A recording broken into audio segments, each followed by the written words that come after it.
우리는 마지막을 바라보며 사는 사람들입니다. 초대교회에 우리 믿음의 선배들이 참 쉽지 않은 시간을 보냈습니다. 많은 핍박이 있었고, 많은 고난이 있었고, 많은 어려움이 있었습니다. 그런데 그 모든 핍박과 고난과 어려움과 때로는 순교를 당하면서까지도 그들의 믿음을 지키고 또 끝까지 그 길을 갈 수 있었던 것은 그들은 그 너머를 바라보면서 지냈기 때문입니다. 무엇이냐면 바로 마지막 때, 우리의 인생이 이 땅에서 끝난다 할지라도, 또 우리의 인생이 이 땅에서 아무리 고생을 한다 할지라도 우리의 마지막의 그때를 우리가 바라보고 살아가니까 지금 당장 내게 닥치고 있는 이 어려움과 고난과 때로는 죽음과 같은 고통도 그들을 어떻게 할 수 없었던 겁니다. 그리고 그것은 그들의 당시의 모습뿐만 아니라 예수님께서 우리들에게 일러주신 그러한 모습이고, 오늘 말씀의 가장 마지막에 보면 그것을 우리들에게 다시 한번 확인시켜주고 있습니다. 오늘 우리가 보는 말씀은 고린도전서의 제일 끝부분입니다. 그리고 23절과 24절 마지막 인사를 제외한 바로 그 앞에 말씀들입니다. 그리고 오늘 우리가 본 말씀 22절 마지막을 보면 바울은 이렇게 성도들 앞에 고백하고 선포합니다. 우리 주여 오시옵소서.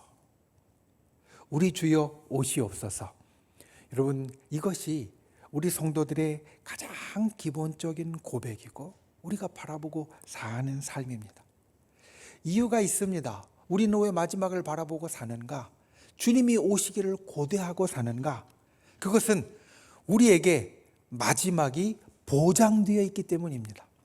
여러분, 우리가 이 땅을 살면서 우리의 인생의 가장 그 끝에, 아니 사실 인생을 넘어서서 이 세상이 끝나는 가장 그 끝에 무엇이 있을지 모른다고 하면 우리는 불안할 수밖에 없을 겁니다. 그리고 고민하고 걱정할 수밖에 없을 겁니다. 그래서 불안하고 고민하고 걱정하면 마지막이 오는 것이 두렵습니다. 마지막에 무슨 일이 있을지 모르니까. 그런데 오늘 바울이 우리 주여 오시옵소서라고 말하고 우리 믿음의 선배들이 기쁨으로 그 모든 길을 한결같이 걸어갔던 것은 우리에게 마지막이 보장되어져 있기 때문입니다. 천국이 보장되어져 있고 하나님의 상급이 보장되어져 있고 주님의 놀라운 그 하늘나라의 그 기쁨이 우리들에게 보장되어져 있기 때문입니다. 저와 여러분은 마지막에 보장된 사람들입니다. 여러분 믿으십니까? 믿으십니까? 지금 이 땅에서의 나의 삶이 좀 괴롭고 힘들고 어려운 것 같아도 그 모든 것이 끝나는 그 마지막은 우리에게 확실하게 보장되어져 있습니다. 성경이 그것을 우리들에게 분명하게 이야기하고 약속하고 거듭 확인합니다. 우리가 그 마지막이 보장된 사람들이다. 이것을 언제나 기억하는 저와 여러분이 되시기를 예수님의 이름으로 축원을 드립니다. 마지막이 보장되어 있지만 그렇다고 해서 우리가 그 마지막만 바라고 이 땅에서는 어떻게 살아도 상관없다. 사실 성경은 그렇게 이야기하지 않습니다. 마지막이 보장되어져 있지만 이 땅에서 살아가는 지금 우리의 모습도 중요하다라고 말합니다. 오늘 우리가 보는 고린도전서, 고린도 교회에 보낸 첫 번째 편지인데 그 첫 번째 편지의 내용들을 보면 너희가 교회에서 성도들 사이에서 살면서 이것들을 기억하고 또 지키고 따라야 한다는 것을 거듭 주님은 우리에게 사도 바울을 통하여서 말씀하십니다. 마지막에 보장된 사람들이고 오늘 말씀에 있는 것처럼 우리 주여 오시옵소서, 이것이 우리의 신앙의 기본이지만 주님이 오실 때까지 나의 삶은 어떻게 살아도 상관없는 것이 아니라 우리가 이 땅을 살아가는 모습 역시 중요하다라고 성경은 말합니다. 여러분, 지금 우리가 하루하루 살아가는 모습이 왜 중요합니까? 보통 이렇게 이야기할 겁니다. 우리가 이 땅을 살아가는 모습에 따라서 하늘에 상급이 있기 때문에. 맞는 말입니다. 우리가 이 땅을 하나님이 원하시는 모습대로 잘 살아가면 우리가 하늘에서 더욱더 큰 상급을 받을 수 있습니다. 우리가 이 땅에서 구원받아 하늘나라에 갔을 때 하나님께서 우리의 행한 대로 생명책에 기록된 대로 우리들에게 상급을 주실 때 우리가 이 땅을 살아가는 그 모습이 정말 아름다웠으면 더욱더 크고 아름다운 것을 우리가 얻게 되어질 겁니다. 그런데 사실 이 땅에서 우리가 잘 살아야 된다라는 것, 이 땅에서 하나님이 원하시는 모습으로 살아야 된다라는 것은 그 상급이 근본적인 이유는 아닙니다. 하늘에서 우리의 상급이 분명히 우리의 이 땅을 살아가는 모습에 따라서 달라질 수 있지만 그것이 우리가 이 땅을 살아가는 좋게 하나님이 바라시는 모습으로 살아가야 할 근본적인 이유는 아니라는 겁니다. 성경 우리들에게 계속해서 무엇을 이야기를 해주냐면 우리가 이 땅을 살아가면서 하루하루 하나님이 원하시는 모습대로 닦아져 가고 그리고 세워져 가고 좋은 모습으로 다듬어져 가야 할 이유가 하늘의 상급도 있지만 그것보다 먼저 앞서서 그리고 가장 기본적으로 우리가 천국에서 살아갈 모습을 이 땅의 삶 속에서 하나 둘씩 미리 이루어 가라는 겁니다. 여러분, 이것이 우리가 이 땅을 잘 살아가야 할 가장 근본적인 이유입니다. 마지막에도 천국에 가서 우리가 가질 모습, 마지막에도 천국에 가서 우리가 살아갈 모습, 그 모습을 주님은 천국에 가서 갑자기 이루어지는 것이 아니라 이 땅에서는 영과 같이 살다가 마지막 천국에 가서 갑자기 100으로 점프해서 올라가는 것이 아니라 이 땅을 살아가면서 1로, 2로, 3으로, 4로, 10으로, 20으로 이 땅을 살아가면서 천국의 그 모습을 하나씩 둘씩 우리가 이 땅에서부터 훈련하고 만들어가고 보여주고 나타내는 모습을 살라. 이것이 우리가 이 땅을 잘 살아야 할 가장 근본적인 이유입니다. 마치 우리가 그리스도의 장성한 분량까지 자라나도록 힘쓰라고 하신 주님의 말씀과 같습니다. 우리가 그리스도의 장성한 분량까지 100% 도착하는 건 천국에 가서 이루어질 겁니다. 그렇다고 해서 천국에 갈 때까지 우리가 그리스도의 장성한 분량에 도달하는 걸 포기하고 너희는 그냥 막 살아라, 대충 살아라, 이게 아니라 이 땅에 살 때부터 그리스도의 장성한 분량에 이르기까지 조금씩 힘쓰고 노력하는 삶을 살라고 성경 우리들에게 계속해서 권면하고 있습니다. 그러니까 우리가 이 땅을 잘 살 이유는 천국에서 주님이 우리들에게 주실 상급 때문이기도 하지만 그 상급보다 훨씬 앞서서 가장 근본적으로 천국에서 살아갈 우리의 모습을 내가 이 땅에서부터 조금씩 이루어가는 자가 되라. 말씀은 우리에게 이렇게 말합니다. 그리고 그렇게 이 땅을 살아가는 최고의 원칙, 오늘 말씀 13절 14절은 이렇게 시작합니다. 깨어 믿음에 굳게 서서 남자답게 강건하라. 너희 모든 일을 사랑으로 행하라. 남자답게 강건하라 라는 이야기는 용기 있게 더 힘써서 행하라 라는 말입니다. 성경이 우리에게 때로는 너희가 힘써 대장부가 되라 라는 말이 꼭 남자가 되라, 여자는 상관없다라는 말이 아니라 마치 대장부와 같이 기계가 있고 그리고 힘이 있고 용기가 있는 사람으로 살라라는 표현인 것처럼 남자답게 강건하라 라는 것은 남자에게만 하는 말이 아니라 너희가 용기를 가지고 강하게 붙잡아라. 그러니까 이 말씀 13절 14절을 풀으면 이렇습니다. 너희가 이 땅을 살아갈 때 믿음으로 항상 강건하고 사랑으로 행동해야 한다. 믿음으로 항상 강건해야 되고 그리고 사랑으로 행동해야 한다. 그리고 오늘 말씀에 보면 아주 좋은 표현이 있습니다. 오늘 말씀의 제목이 마음을 시원하게 해주는 사람입니다. 오늘 말씀에 보면 18절에 이렇게 되어 있습니다. 그들이 나와 너희의 마음을 시원하게 해 주었다. 마음을 시원하게 한다.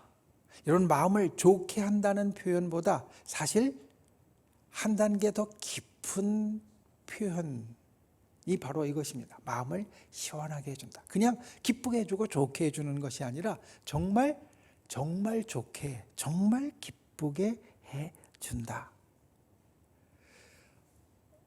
엊그제 우리나라 축구 경기가 있었습니다. 아마 많은 분들이 보셨을 겁니다. 저도 그날 낮에 이제 일정을 마치고 월요일에 저녁에 다른 목사님과 통화를 하다가 오늘 축구 경기 한다고, 그래서 목사님 치킨 시켜 먹을 거냐고 물어보시더라고요. 예, 축구 경기를 볼 때는 다 먹어야 된다고. 그래서 제가 혼자서 치킨을 웬만해서는 시키지 않는데 그날은 치킨을 시켰습니다. 그래서 치킨을 먹으면서 봤는데 경기를 잘 했지만 결국은 졌습니다. 지고 나니까 마음이 좀 답답하더라고요. 그런 생각을 했습니다. 경기를 잘 한 것도 좋지만 이겼으면 정말 마음이 시원했을 텐데. 이런 마음이 시원해진다는 게 바로 그런 겁니다. 어떤 게 정말 돼서 내가 정말 기쁘고 좋은 것이 한 단계 더 깊이 들어갈 수 있을 때, 우리말로 표현하면, 아마 예전에 많이 유행했던 말로 표현하면 사이다 같다라는 게 아마 이 마음을 시원하게 해주는 것, 이 표현으로 바꿀 수 있을 겁니다. 우리가 이 땅을 살면서 특별히 성도로서 천국의 삶을 하나씩 둘씩 이루어가면서 0에서 100까지 조금씩 올라가면서 우리가 마음을 시원하게 해주는 사람이 되려면 어떻게 될까? 특별히 오늘 말씀은 스데바나의 집과 그리고 고린도 교회 성도들을 통하여서 우리가 둘로 나누어서 생각할 수 있습니다. 스데바나의 집과 같은 교회에 그래도 앞에서 이끌고 가는 리더 지도자들과, 그리고 그것에 함께 따라가는 일반 성도님들, 어떻게 하면 서로 마음을 시원하게 해주는 사이다와 같은 사람이 될 수 있을까? 저 여러분이 하나님 앞에 우리가 있는 곳에서, 또 앞으로 우리가 있을 곳에서 어떻게 그렇게 되어질 수 있는가, 오늘 말씀을 통해서 귀한 은혜가 있고 또 깨우침이 있고 또 우리의 삶에 귀한 교훈이 있기를 예수님의 이름으로 축원을 드립니다.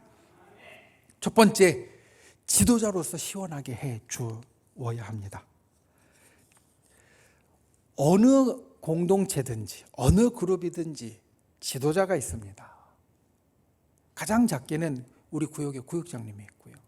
그리고 우리 기관에 회장님이 있고, 또 우리 연합회 회장님이 있고, 안서집사회 회장님, 우리 장로 회장님, 그리고 또한 교회에 또 여러 선교회들의 회장님이 있습니다. 그리고 그것은 사실은 내가 지나간 것일 수도 있고 또 앞으로 맡은 것일 수도 있습니다. 어느 공동체에든지 지도자가 있는데 지도자가 어떻게 시원하게 해줄 수 있는가? 내가 지금 지도자일 때뿐만 아니라 앞으로 지도자가 되었을 때 어떻게 마음을 시원하게 해주는 사람이 될 수 있는가? 오늘 말씀은 첫 번째로 섬기기로 작정하라고 말합니다. 15절 말씀에 보면 스데바나의 집은 아가야의 첫 열매요 또 성도 섬기기로 작정한 줄을 안다라고 말합니다. 스데바나의 집이 이제 고린도 교회에서 그러한 처음의 첫 열매요 앞서가는 리더의 지도자가 되었는데, 그들이 마음을 시원하게 해준 것의 첫 번째는 바로 이것이 있었습니다. 섬기기로 작정한 것. 여러분, 섬긴다는 것은 사실 나를 희생하는 겁니다. 섬긴다는 것은 나를 희생하고 내 힘과 노력이 들어갈 때 섬기는 것이지, 나는 별로 희생하지 않고 남의 것 갖고 하는 건 사실 제대로 섬긴다라고 말하지 않습니다. 그건 그냥 그렇게 사용하고 쓰는 거죠. 내 것이 들어가야 됩니다. 남의 걸 갖고 우리가 해주면서 섬긴다고 사실 표현하는 것은 적당하지 않습니다. 섬김은 희생의 모습입니다. 그런데 이 희생은 사실 우리에게 있어서 자연스러운 모습은 아닙니다. 희생은 우리에게 있어서 작정하고 노력해야 나오는 모습이지, 내가 가만히 있어도 저절로 드러나는 모습이 절대 아니라는 겁니다. 왜냐하면 사람은 기본적으로 나를 먼저 생각할 수 있게 하게 되어 있고, 내게 이익이 되는 걸 나도 모르게 먼저 찾게 되어 있거든요. 그러니까 내게 희생이 되는 건 나도 모르게 저절로 피하는 게 사람의 기본 모습입니다. 그래서 오늘 스데바나의 집은 섬기기로 작정했다라고 말합니다. 여러분, 지도자는 섬기기로 작정하는 사람이 되어야 합니다. 그래야 진짜 지도자요 리더가 될 수 있습니다. 상담해 보면 어른아이라는 개념이 있습니다. 어른아이. 어떤 것이냐면 분명히 나이는 들었고 몸도 성장해서 겉으로 볼 때에는 어른인데 그 마음을 들여다보면 아직 아이와 같을 때, 아이에서 자라지 못하고 거기에 멈춰 있을 때, 그때 그 사람의 상태를 어른아이와 같다라고 말합니다. 시간이 지나서 키는 훌쩍 컸고 그리고 몸도 완전히 어른이 되었고 나이도 먹었는데 그 속의 생각은 마치 초등학교 때처럼 중학교 때처럼 그렇게 머물러 있을 때, 때로는 여러 상처나 또는 때로는 여러 환경들 때문에 그렇게 머물러 있을 때, 그래서 어른처럼 육신이나 아니면 나이에 맞게 어른처럼 생각하고 어른처럼 반응하지 못하고 마치 애들처럼 살아갈 때 그 모습을 어른아이라고 말합니다. 그런 경우엔 그 마음속에 왜 자라지 못하고 왜 자라지 못하게 아이에 머무르도록 막고 있는가, 이거를 풀어주어야지만, 이걸 열어주어야지만 이 마음이 성장해서 이 몸과 같이 올라올 수 있다, 이렇게 말하고 그런 일들을 해줍니다.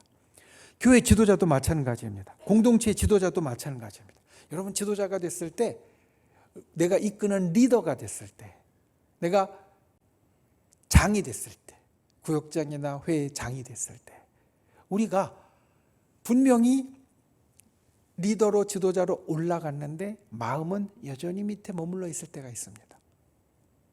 분명히 리더 지도자는 섬기는 사람이 되어야 하는데 여전히 리더가 되었는데 섬김을 받는 것만 좋아하고 거기서 내가 무언가 얻는 것만 좋아하고 그리고 여전히 이 밑에 있는 지도자가 아닌 사람의 모습을 그대로 갖고 있을 때가 있다라는 겁니다. 그 중에 첫 번째 우리가 바꿔야 할 것, 오늘 말씀은 말합니다. 섬기기로 작정해라. 내 마음의 결심으로 내가 리더가 되었으면 내가 희생하고 섬기기로 마음에 작정해라. 내가 거기서 무언가 얻으려고 하지 말고 섬기기로 작정해라. 저 여러분이 우리 기관을 또 우리 구역을 또 내가 맡은 이 모임을 이끌고 갈 때 섬기기로 작정하는 분들이 되시길 바랍니다. 그때 사람들의 마음을 시원하게 해줄 수 있습니다. 두 번째로 부족한 것을 채워야 됩니다. 오늘 말씀에 보면 17절 말씀에 스데바나와 브드나도와 아가이고가 너희의 부족한 것을 채웠다. 지도자는 부족한 것을 채워주는 사람입니다. 흔히 우리는 지도자를 오해합니다. 지도자가 되면 내가 무언가 이익을 좀 보겠지. 지도자가 되면 내 부족한 것을 내가 체험을 받겠지. 이런 생각을 가끔 하는 사람이 있습니다. 그런데 여러분, 지도자는, 리더는 어떤 사람이냐면 부족한 것을 채워주는 사람입니다. 내가 리더가 되었으니까 내 부족한 것을 내가 채우는 사람이 아니라 내가 채워주는 사람이라는 겁니다. 다윗이 하나님에 의해서 쓰임을 받고 왕이 되었습니다. 그래서 백성들을 위하여서 또 하나님의 일을 위하여서 나라를 위하여서 전쟁에 나가고 또 여러 가지 일들로 채워주는 사람이 되었을 때는 괜찮았습니다. 그런데 다윗이 한번 큰 실수를 합니다. 다윗이 아주 유명하게 하나님 앞에 죄를 범한 것, 밧세바를 취하여서 밧세바를 범한 겁니다. 그 본질을 보십시오. 지금 자기의 장수들은, 군인들은 나가서 전쟁을 하고 있습니다. 그런데 전쟁을 하고 있는데 다윗은 왕궁의 옥상을 거닐다가 여인을 보고요, 그 여인을 취합니다. 나를 채우려고 합니다. 오히려 지금 전쟁을 통하여서 다른 사람을, 나라를, 하나님의 일을 채워주어야 하는데 그걸 채우지 못하고 나를 채웠습니다. 그랬더니 어떻게 됩니까? 결국은 자기의 신복인 우리아도 죽이게 되고 그리고 하나님으로부터 큰 벌을 받게 되었습니다. 왜냐하면 그것은 왕으로서, 지도자로서 옳은 모습이 아니기 때문입니다.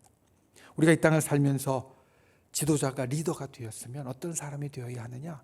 부족한 것, 내가 부족한 것을 내가 끌어모아 채우는 사람이 아니라 다른 사람의 부족한 것을 채워주는 사람이 되어야 한다는 겁니다. 그 사람이 마음을 시원하게 해주는 사람이다, 이렇게 말합니다. 우리가 리더가 되어서, 지도자가 되어서 그런 분들이 되시기를 주님의 이름으로 축원을 드립니다. 우리가 다른 사람의 부족한 것을 채워주는 분들이 되시기를 바랍니다. 내 부족한 것을 채우려고 노력하는 게 아니라 다른 사람의 부족한 것을 채워주려고 노력하는 사람이 참된 리더의 지도자다, 이걸 기억하고 저와 여러분이 다른 사람의 부족함을 채워주는 귀한 분들이 되시기를 예수님의 이름으로 축원을 드립니다. 지도자로서 시원하게 해주는 것 두 가지를 말씀드렸습니다. 첫 번째는 섬기기로 작정하라. 저절로 되는 게 아니니까 내가 섬기기로 작정하고 섬겨주어라 라는 것과 부족함을 채워주는 사람이 되어라. 내가 지도자가 되었을 때, 리더가 되었을 때 내 부족함을 채우려고 끌어안는 사람이 아니라 부족함을 채워주는 사람이 되어라.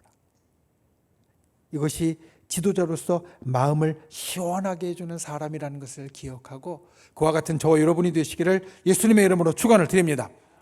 크게 두 번째로 성도로서 시원하게 해주십시오. 첫 번째 지도자로서 시원하게 해주는 것 두 개를 말씀드렸다면 성도로서 시원하게 해주는 것이 있습니다. 첫 번째 16절 말씀에 이렇게 말합니다. 사람들과 또 함께 일하며 수고하는 모든 사람에게 순종하라. 이게 첫 번째입니다. 자, 우리가 함께하는 이 공동체는 모두가 지도자거나 모두가 따라가는 사람은 사실은 아닙니다. 그 가운데 어떤 사람은 지도자의 역할을 감당하고 있고 어떤 사람은 따라가는 사람의 역할을 감당하고 있습니다. 이것은 또 때에 따라서 바뀌기도 합니다. 그러니까 사실 오늘 말씀은 두 가지가 다 우리를 향한 말씀입니다. 내가 지도자가 되어서 리더가 되어서 장이 되어서 그 역할을 감당할 때는 이런 모습이, 그리고 내가 이제는 그것을 끝내고 또 내려놓고 또 그 전에 따라가는 사람이 되었을 때 두 번째 성도로서라고, 일반적인 성도로서라고 말하면 첫 번째로 순종하는 것을 우리는 기억해야만 합니다. 순종하는 것은 사실은 질서를 따라간다라는 말입니다.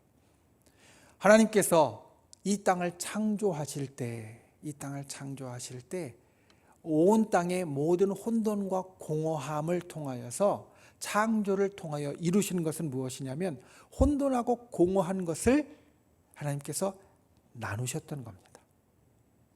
빛과 어두움으로 나누시고요, 궁창 위와 궁창 아래로 나누시고 물과 바다를 나누시고 그리고 해와 달과 별들로 나누어서 세워주시고 그 다음에 동물, 식물, 사람으로 나누어서 세워주신 것, 사실 이것이 무엇이냐면 바로 질서입니다.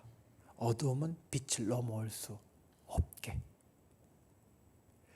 하나님께서 이 땅의 모든 것에 사실 질서를 두셨습니다.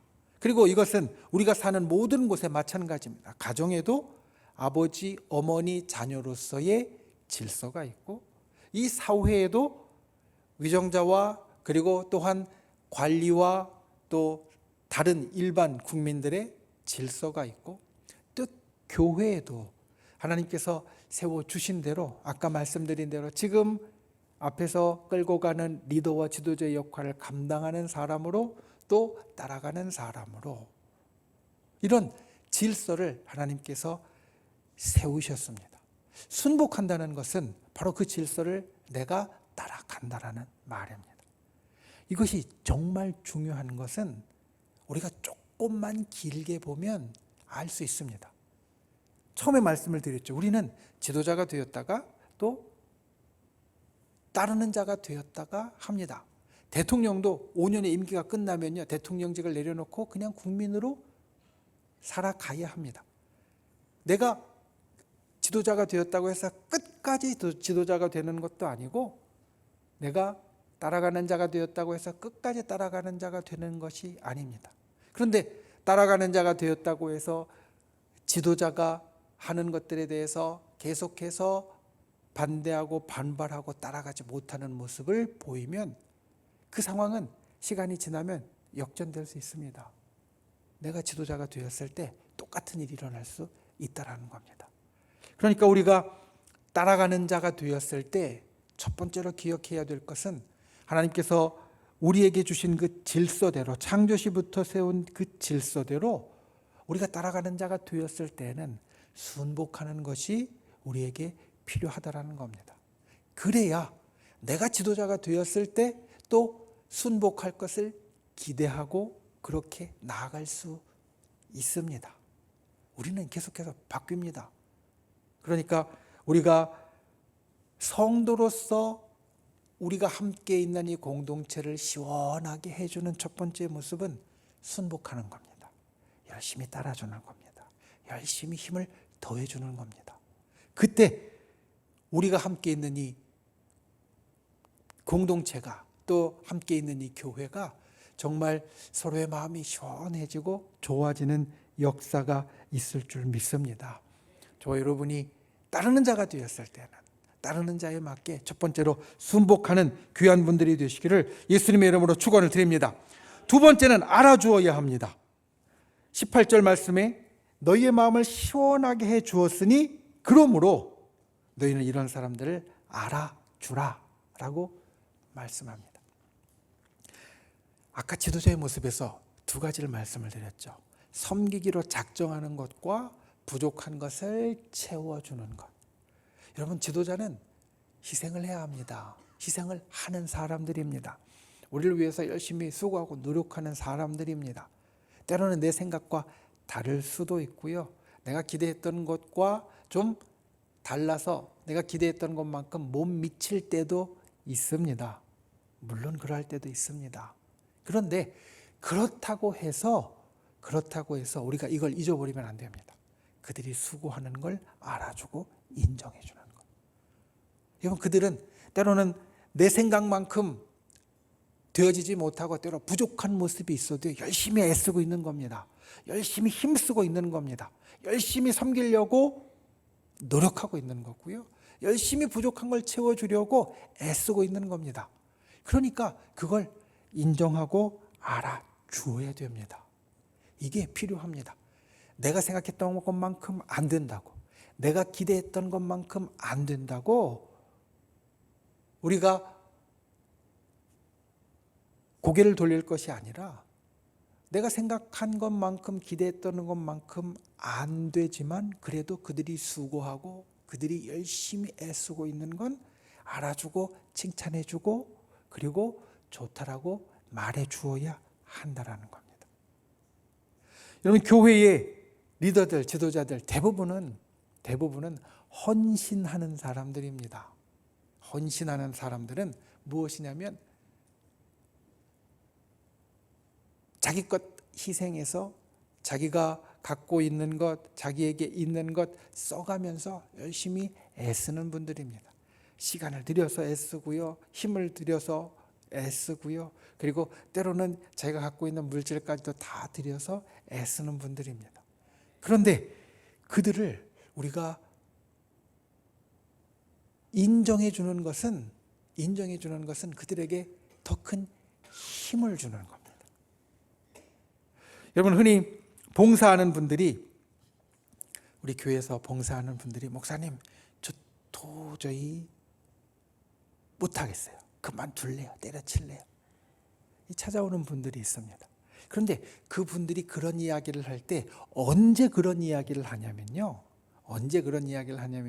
내가 하던 게 몸이 아파서, 또는 내가 하던 일이 내가 아까워서, 내가 열심히 시간 들이고 또 열심히 내 돈 써가면서 재물 들여가면서 했던 게 아까워서, 그런 경우는 거의 없습니다. 보통 목사님, 저 더 이상 못하겠어요. 그만둘래요. 라고 찾아오는 분들은 어떨 때냐? 알아주지 않을 때. 자기가 열심히 애쓰고 힘썼는데 오히려 욕만 먹을 때, 다른 사람들이 자꾸 손가락질하고 자꾸 비판하고 자꾸 자기 길을 꺾는 이야기를 할 때, 그럴 때 찾아와서 목사님 저 도저히 못하겠어요, 이런 이야기를 합니다. 여러분, 우리가 알아주는 것, 세상 표현대로 하면 돈 들어가는 일 아닙니다. 그렇지 않습니까? 열심히 수고하니까 참 고맙다고, 정말 수고해줘서 진짜 좋다고 알아주고 인정해주는 것, 세상 말대로 하면 돈 들어가는 일 아닙니다. 우리가 그걸 알아주고 그리고 칭찬해주면 됩니다. 우리 앞에서 섬기는 지도자들이 되게 원하는 것이 바로 그것입니다. 정말 고맙다고, 좋다고 그렇게 이야기 듣는 것. 우리가 성도로서 따라가는 자가 되었을 때 우리 앞에서 이끌고 가는 그 모든 우리의 지도자, 리더들을 인정해주고 알아주는 분들이 되시기를 바랍니다. 여러분, 내 마음에 다 흡족하지 않습니다. 내 마음대로 다 못합니다. 내가 지도자가 돼도 사실 마찬가지입니다. 내가 지도자가 돼도요, 내가 하는 거에 대해서 마음 안 들어하는 사람이 반드시 있습니다. 반드시 있습니다. 100% 채울 수 있는 사람은 사실 아무 데도 없습니다. 그러니까 내가 바라는 걸 100% 채워주지 못하는 것 같아도 우리는 계속해서 알아주어야 합니다. 그게 우리의 지도자들에게, 리더들에게 더 힘을 주는 거고, 그들이 더 열심히 할 수 있게 만들어주는 겁니다. 칭찬하고 알아주는 분, 그래서 마음을 시원하게 해주는 귀한 분들이 되시기를 예수님의 이름으로 축원을 드립니다. 그리고 세 번째로 마지막 19절 20절 말씀에 보면 모든 형제에게 무난하라, 서로 무난하라 라고 말합니다. 서신서는 앞에 뒤에 항상 인사말이 있습니다. 그리고 그 인사말을 보면 항상 무난하고 잘 지내는 것이 좋다, 잘 지내라, 이런 이야기를 하고 있습니다. 여러분, 무난한다라는 것은 서로 인사를 나눈다라는 것인데, 인사를 나눈다라는 것은 내 사랑의 마음을 전달해 주는 겁니다. 진짜 미운 사람이 있으면 눈도 마주치기 싫죠. 눈도 마주치기 싫은데 무난하진 더욱 않을 겁니다. 인사를 나누지는 않을 겁니다. 내가 무난하려면, 내가 인사를 나누려면 어떤 마음이 있어야 되느냐? 그래도 그 사람에 대해서 조금이라도 좋은 마음이 있어야 됩니다. 그래야 눈도 맞추고, 그래야 잘 지내냐고, 그리고 잘 지내라고 우리가 인사를 할 수 있다는 겁니다. 무난하라는 것은 바로 그것입니다. 서로를 향하여 사랑하는 마음을 품어라. 서로를 향하여 좋아하는 마음을 품고, 서로를 아껴주는 마음을 품고, 서로를 북돋아주고 그리고 도와주고 힘내라고 이야기해주는 마음을 품으라는 겁니다. 그게 인사하는 것이고, 그게 무난하는 것입니다. 그게 서로의 마음을 시원하게 해주는 겁니다. 이걸 반대로 뒤집어 보면 확실합니다. 보통 우리가 예배 끝나고 지금 나갈 때 다 인사하잖아요. 인사할 때 워낙 많은 인사를 받으니까 인사가 별로 나를 시원하게 해주는 것 같지 않을 때도 있습니다. 워낙 많은 인사를 하니까 인사가 별로 이게 내게 도움이 되는지 느끼지 못할 때도 있습니다. 그런데 그건 내가 지나가기 때문에 그렇지, 반대로 생각해 보면 이게 얼마나 중요한지 알게 됩니다. 인사가 당연한 것 같이 여기니까 우리가 거기에서 마음이 시원해지지 않는 것 같이 그런 마음이 들 때도 있지만, 반대로 내가 예배 마치고 가는데, 또는 교회에서 카페 앞에서, 또 복도에서, 화장실에서 마주쳤는데 인사 안 하고 고개를 쌩 돌리고 지나가면 마음이 턱 막히겠죠. 마음이 철렁합니다. 턱 막힙니다. 그러니까 반대로 그렇게 하지 않고 눈 맞추고 인사하면 내 마음이 막히지 않고 오히려 시원해진다는 겁니다. 서로 사랑으로 무난한 분들이 되시기 바랍니다. 인사하는 분들이 되시기를 바랍니다. 거기에 내 사랑의 마음이 담겨져 있고, 그를 향한 기도가 담겨져 있고, 그를 향한 내 마음에 마음의 따뜻함이 담겨져 있습니다. 저 여러분이 그와 같이 서로 무난함으로 서로 따뜻하게 해주는, 마음을 시원하게 해주는 귀한 분들이 되시기를 예수님의 이름으로 축원을 드립니다. 말씀을 맺습니다. 오늘 말씀의 마지막은 사실 조금 충격적으로 나옵니다. 이렇게 이야기합니다. 만일 누구든지 주를 사랑하지 아니하면 저주를 받을지어다. 우리 주여 오시옵소서. 주님을 사랑하는 것, 이것이 사실은 마지막과 연결되어 있다는 것을 이 말씀은 이야기하는 겁니다. 만일 누구든지 주를 사랑하지 않으면 저주를 받을지어다. 우리 주여 오시옵소서. 그 저주의 모습이 나타나는 것이 언제냐면 주님께서 재림하실 때, 그러니까 주를 사랑하지 않는 자는 결국 그 마지막에 구원을 받지 못하고 천국에 들어가지 못한다는 것을 마지막에 이야기를 합니다. 우리 주여 오시옵소서. 성경에 나오는 단어 조금 여러분들이 들어봤던 걸로 바꾸면 이게 마라나타입니다. 마라나타의 신앙입니다. 주님께서 나에게 나타나실 것을 고대하는 신앙. 그런데 주님께서 나에게 나타나실 것을 고대하고 주를 사랑하는 사람의 모습은 이렇게 서로의 마음을 시원하게 해주는 사람인데, 첫 번째 지도자로서 섬기기로 작정하고 그리고 부족한 것을 채워주는 사람이 마음을 시원하게 해주는 사람이다. 저 여러분이 그런 분들이 되시기를 예수님의 이름으로 축원을 드립니다. 그리고 두 번째 성도로서 마음을 시원하게 해주는 사람은 순종하는 사람, 알아주는 사람, 서로 무난하는 사람이다.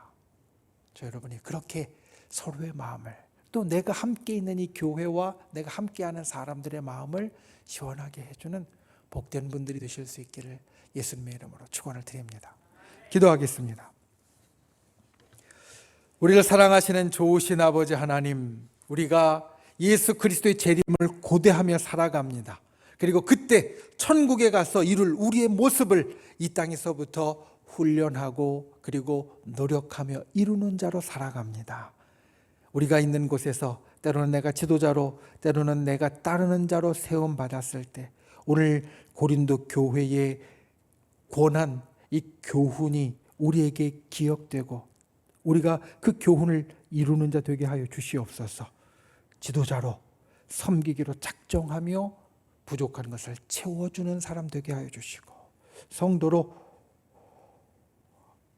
우리가 순종하고 그리고 알아주고 무난하는 자 되게 하여 주셔서 내가 있는 곳에서 나로 인하여서 서로의 마음을 시원하게 해주는 마치 사이다 같은 그러한 복된 사람이 되도록 우리 모두를 붙잡아 주시옵소서.